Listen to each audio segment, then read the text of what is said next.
Lección 1 para el 7 de abril de 2018. El conflicto cósmico.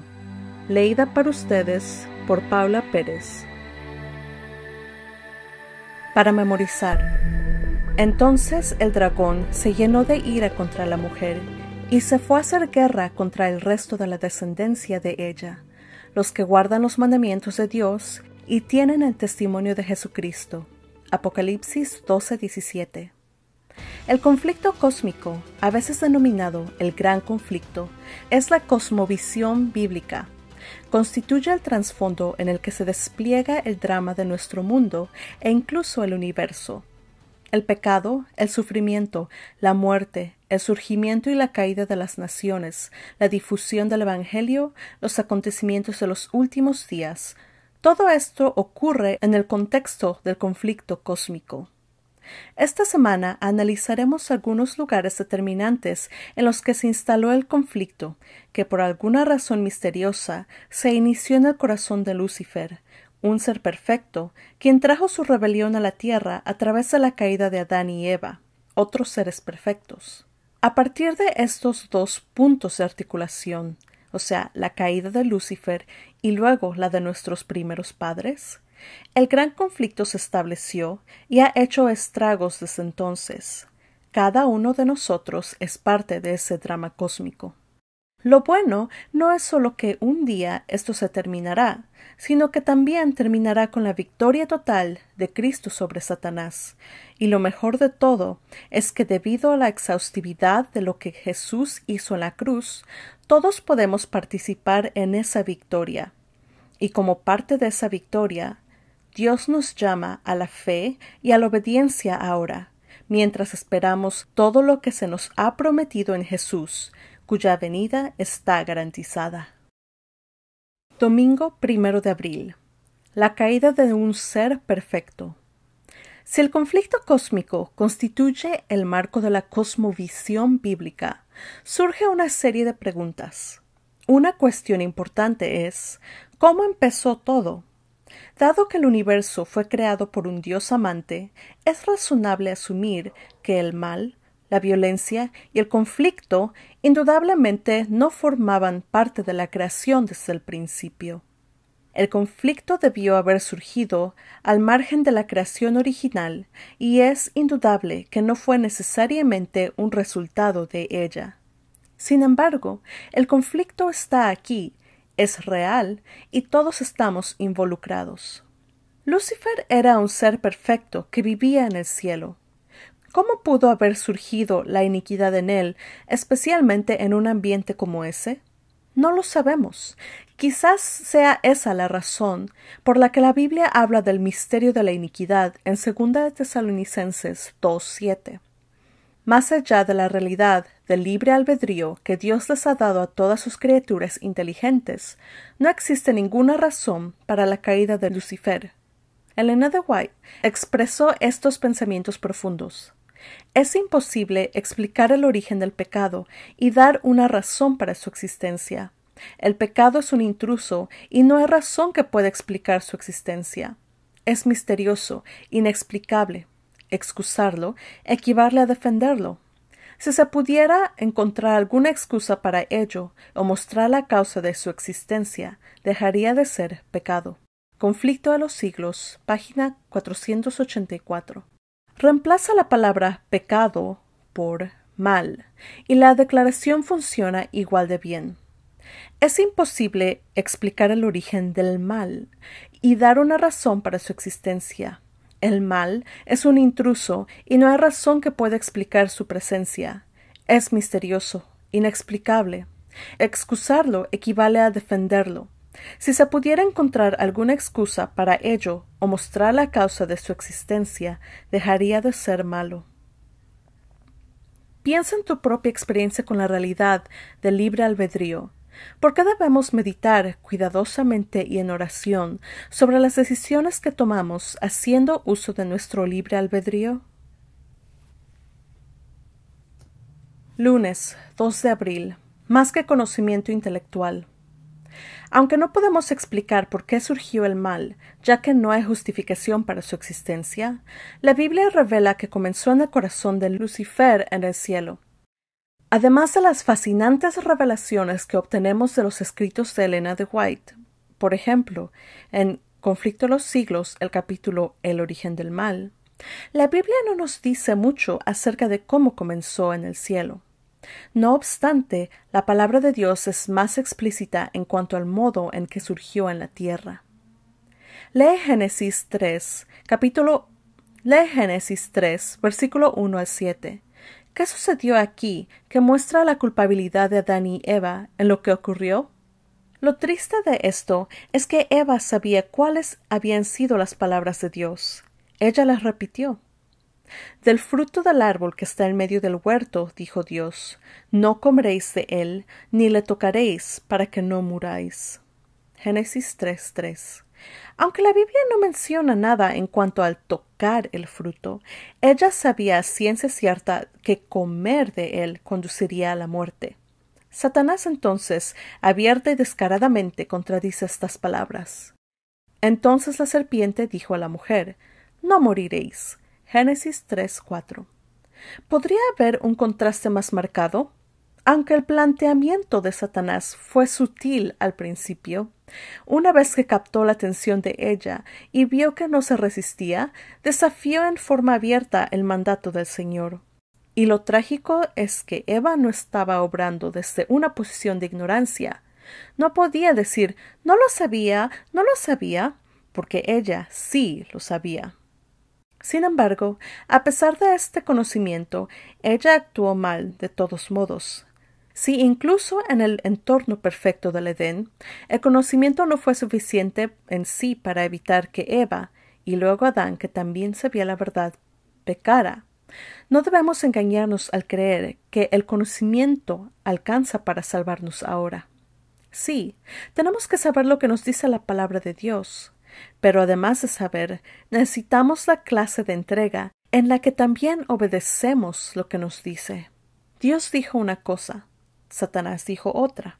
A pesar del conocimiento que Adán y Eva tenían, eligieron escuchar a Satanás. Piensa en cuán poco ha cambiado esto a través de los milenios. ¿De qué modo podemos evitar cometer el mismo tipo de error? Guerra en el cielo y en la tierra. Martes 13 de abril. La caída de nuestros primeros padres sumió al mundo en el pecado, la maldad y la muerte. Se puede discrepar que las causas inmediatas o de quién tiene la culpa.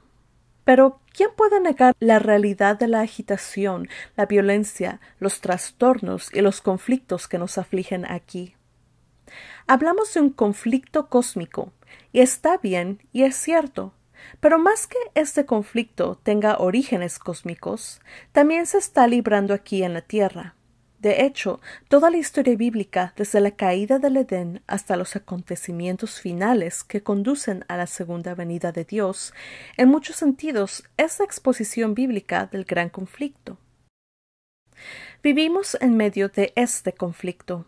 La palabra de Dios nos explica lo que está sucediendo, lo que está detrás de él y más aún, cómo va a terminar. Lee Apocalipsis 12:1 al 17. ¿Qué batallas describe este capítulo que se libraron tanto en el cielo como en la tierra? Vemos una batalla en el cielo y también batallas en la tierra. La primera es entre el dragón, Satanás, y Miguel, cuyo significado hebreo es ¿quién es como Dios?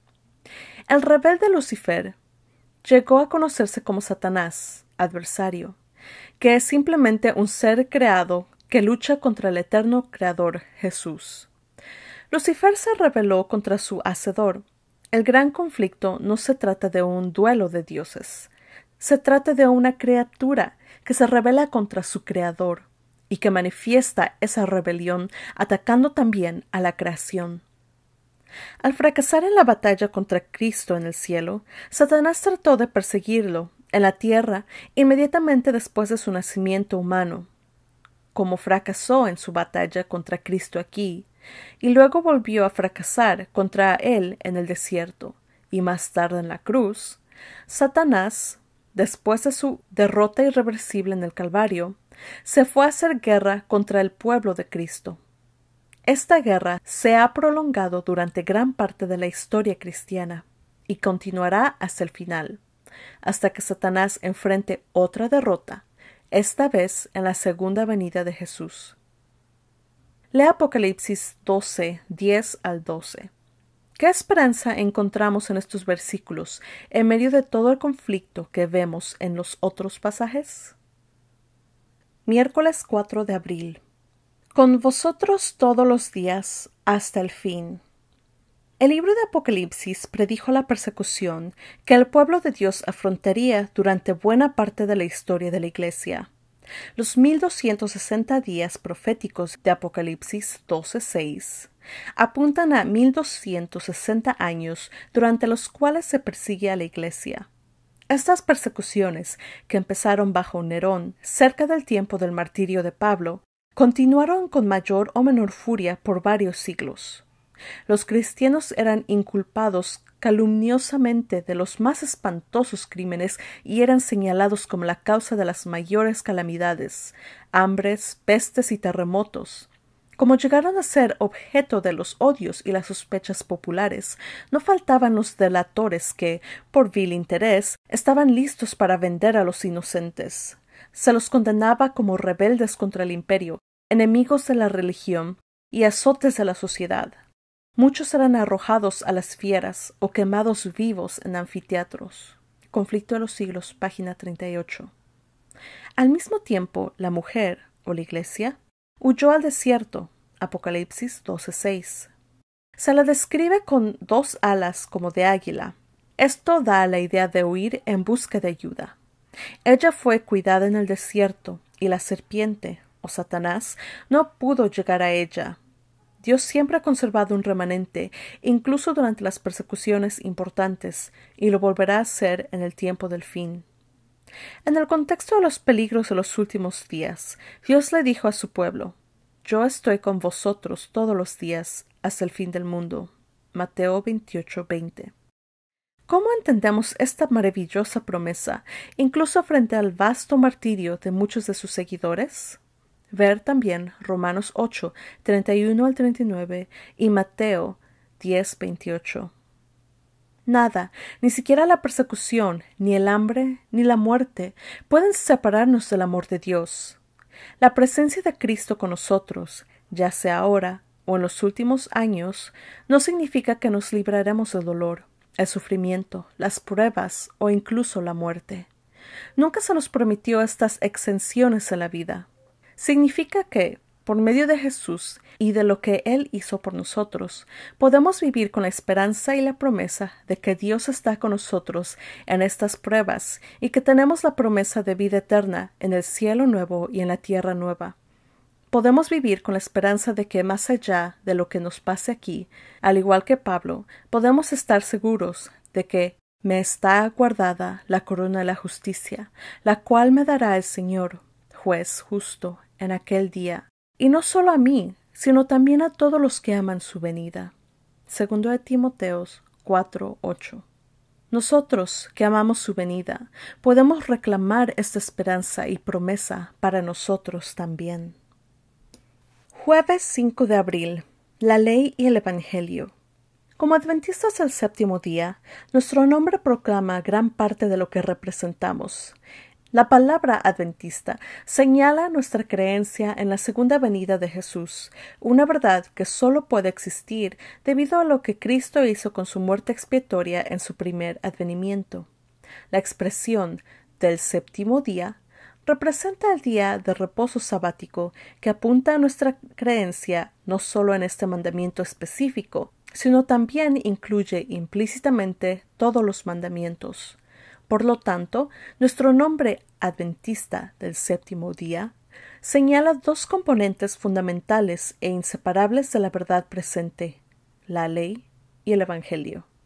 El Evangelio es una buena noticia, la buena nueva de que, aunque hayamos pecado al infringir la ley de Dios, podemos recibir el perdón de nuestros pecados mediante la fe en lo que Cristo hizo por nosotros en la cruz. Además, se nos ha dado el poder de obedecer plenamente esta ley. Entonces, no es de extrañar que, en el contexto de los últimos días, cuando el gran conflicto brame con especial ferocidad, se describa al pueblo de Dios de una manera muy específica. Lea Apocalipsis 14:12. ¿En qué forma revela este versículo el vínculo entre la ley y el Evangelio? Como adventistas del séptimo día, un pueblo que cree en la obediencia a la ley de Dios, ¿de qué modo podemos mostrar a los demás que la obediencia a la ley de Dios no es legalismo, sino que es una consecuencia natural de amar a Dios y ser salvos por Él? ¿De qué manera versículos como Deuteronomio 11:1 y 1 de Juan 5:3 pueden reforzar este tema? Viernes 6 de abril, para estudiar y meditar. La Apocalipsis capítulo 12, 9 al 12 y El origen del mal en Patriarcas y Profetas, página 11 al 23. Mientras todos los seres creados reconocieron la lealtad del amor, hubo perfecta armonía en el universo de Dios. Cumplir los designios de su Creador era el gozo de las huestes celestiales. Se deleitaban en reflejar la gloria de Dios y en manifestarle alabanza. Y mientras el amor de Dios fue supremo, el amor de unos por otros fue confiado y desinteresado.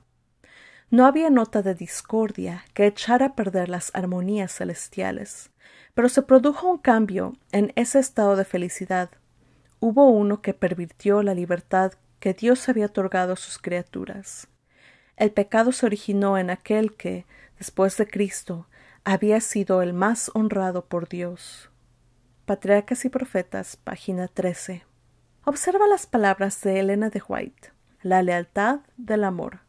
Esta frase poderosa, llena de significado, apunta al hecho de que el amor conduce a la lealtad, a la fidelidad. Un cónyuge que ama a su pareja manifestará ese amor a través de la lealtad. Fue así con esos seres celestiales, y así debería ser ahora con nosotros en nuestra relación con Dios. Este ha sido el audiolibro de la lección de escuela sabática para adultos para el segundo trimestre del 2018, Preparación para el tiempo del fin, leída para ustedes por Paula Pérez, para Luis Pérez Alive. Si esto ha sido de bendición para ustedes, por favor síganos y compártanos con sus amigos y familiares. Hasta la próxima semana, que Dios les bendiga.